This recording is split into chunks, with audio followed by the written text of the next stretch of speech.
Perjalanan ibadah umroh yang dilaksanakan oleh Ratna Listi beserta keluarga juga bersama rombongan asisten rumah tangga hingga tim kerjanya termasuk juga tim silet ternyata membawa banyak cerita. Ya, setibanya di kota suci Madinah dan kemudian menjejakkan kakinya di Masjid Nabawi yang menjadi salah satu masjid suci bagi umat muslim di seluruh dunia. Keharuan langsung menyergap. Derai air mata Ratna Listi beserta sang putri tercinta Keisha dan juga asisten rumah tangganya Ismi bahkan tumpah tak tertahan saat ketiganya berada di areal masjid suci itu guna melaksanakan sholat wajib dan sunnah. Maka inilah keharuan Ratna Listi dan keluarga juga tim yang diliput langsung oleh tim silet di Tanah Suci. Kita mau menuju ke hotel nih sekarang. Cuacanya lagi bagus, lagi dingin. Kita sekarang mau menuju Masjid Nabawi untuk melakukan iktikaf, sholat maghrib dan isya jamaah. Karena kita tadi sampai sini kan sudah lewat maghribnya. Mobil di Madinah. Seperti itu.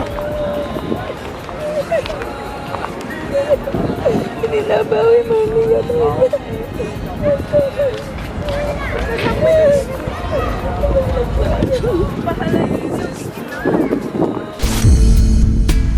Aku bersyukur kau di sini kasih di kalbuku.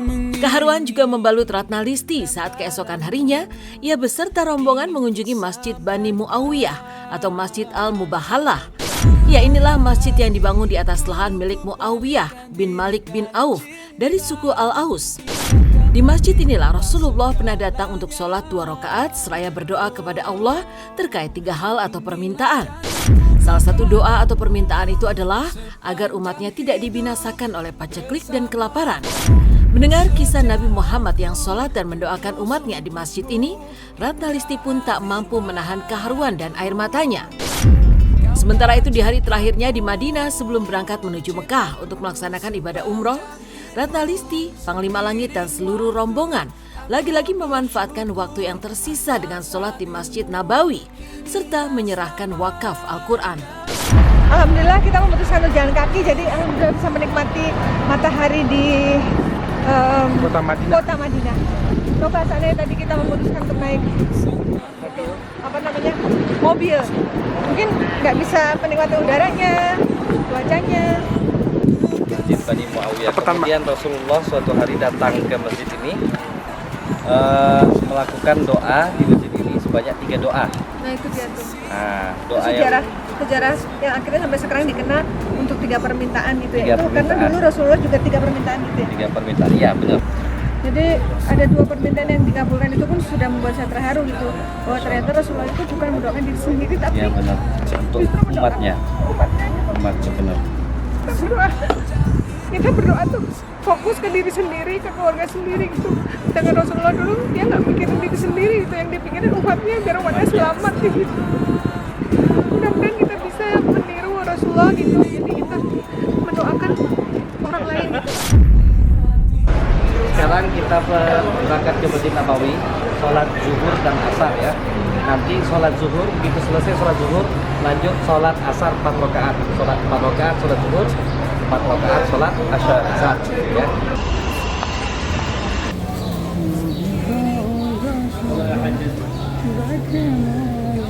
يا حج يتحرك ازار اللي هنا لا توقف الازار مشي يا حج يلا مشي. Ya pemirsa silet, kita akan menyerahkan wakaf Al-Quran ini ke dalam Masjid Nabawi. Ada 8 buah yang taruh di sini. Oke pemirsa silet.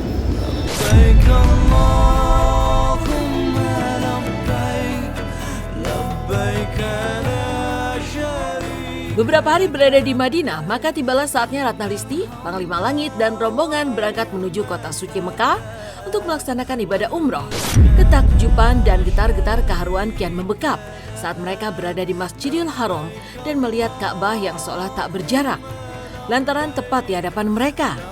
Setelah tawaf, Ratna Listi dan rombongan menyempatkan waktu membasahi kerongkongan mereka dengan menikmati segarnya air Zam-Zam yang kemudian dilanjutkan dengan melakukan sa'i atau berjalan kaki bolak-balik sebanyak 7 kali dari Bukit Safa ke Bukit Marwah yang berjarak kurang lebih 405 meter dan juga sebaliknya. Untuk berangkat ke Mekah. Insya Allah perjalanan sekitar 9 jaman. Ya pastinya ya sedih ya. Dan ini mau ke sana juga, ini energinya nih beda lagi yang dirasa itu. Kayak sedikit ada getaran di batin gitu untuk berniat ke sana gitu. Walau bisa ya, yang penting kita jalani aja, sekuat tenaga, tulus ikhlas, suci memang Allah Ta'ala. Wa akhirah wal fauza bil jannati wa najannata minan nar. Alhamdulillah wa la ilaha illallah wallahu akbar wa la haula wa la quwwata illa subhanallah walhamdulillah wa la ilaha illallah wallahu akbar wa la haula wa la quwwata illa billah.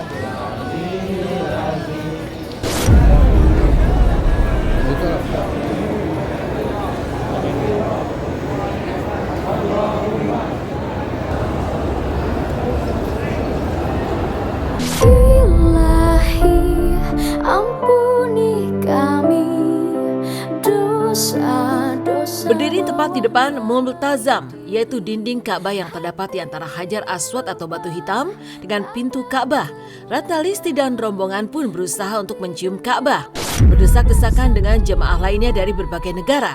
Dan usaha mereka pun berhasil, lantaran Ratna Listi, Keisha, Eiki dan beberapa anggota rombongan lainnya atas seizin Allah berhasil menggapai dan bahkan mencium Ka'bah yang menjadi kiblat sholat umat muslim di seluruh dunia. Dan keharuan pun lagi-lagi membekap Ratna Listi. Sementara kejadian di luar dugaan sempat dialami Ispi, salah satu asisten Ratna Listi yang tiba-tiba saja diberi uang oleh seorang ibu usai ia berdoa dengan khusyuk. Ya, tidak ada orang yang meminta sesuatu di Multazam, melainkan Allah mengabulkan permintaannya itu. Maju mbak, maju mbak, maju mbak, maju mbak, pegang mbak, pegang mbak.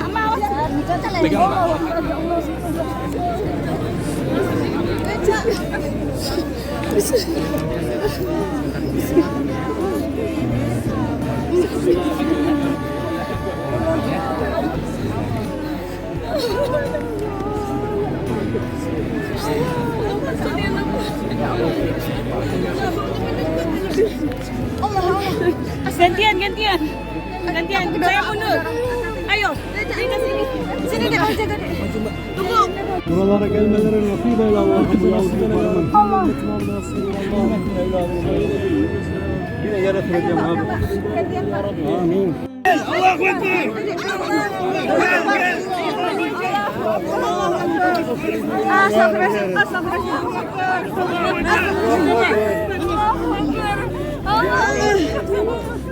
Bulan Suci. Loh, enggak. Karena saya dengar, saya dari pagi berdoa ini jawabannya. Saya transfer semua anak yatim. Kebetulan ibu ini sebelah saya. Boleh kan? Ibu Ridho. Enggak banyak, Ibu. Aku cuma pengen bagiin adik-adik aku, Ibu. Aku sama aku, Mbak. Saya Tapi Mami ini rezeki dari Allah. Ini Ibu nanti Ibu bujuk. Ibu ngerti maksud saya kan? Biar kamu terima sendiri dengan doa. Ini Ibu itu akan beri biar ini jadi. Saya ikhlas, Ibu. Ini jawaban doa saya mulai pagi. Ini biar jadi pahala juga untuk Ibu. Saya memang cari yatim. Kebetulan Ibu ini punya yatim. Iya, dia punya tiga yatim di rumah yatim. Nah, iya. Saya bilang, ya Allah, juragannya kok baik banget, ngajak semua ke berangkat Mami ya. Ya, semua kan atas sini. ini semua dari Allah, Ibu. Saya hanya dilewati. Terima kasih. Iya. Semuanya jadi berkah. Amin. nggak tahu pas aku lagi berdoa itu, ya Allah luaskanlah rezekiku agar aku bisa menafkahi orang tuaku, anakku dan adik-adikku yang yatim piatu itu, supaya mereka bisa bahagia. Aku bisa membawa mereka ke tanah suci gitu kan. Tiba-tiba ada ibu-ibu di belakang aku manggil, Mbak gitu. Iya, jamaah, iya Bu. Di sini ngapain? Umroh. Iya Bu. Gitu. Di sini harus banyak minta. Jangan ragu. Di sini apapun pasti akan dikabulkan, kata ibu-ibu itu. Nggak tahu kenapa ibu-ibu tuh langsung ngasih uang ke aku gitu. Memang pas saat berangkat tuh aku benar-benar pasrah gitu, karena alhamdulillah kayak Mbak Ratna memberangkatkan aku nggak mikir apa-apa. Aku bilang, Mami aku nggak ada uang, tapi ya udah Bismillah, di sana rumah Allah, aku yakin pasti akan ditanggung apapun oleh Allah gitu kan. Ya itu, aku berangkat dengan kondisi yang memang nggak punya pegangan pada saat itu kan. Aku harus meninggalin di rumah. Tiba-tiba aku pulangnya dikasih uang sama Allah melalui ibu itu.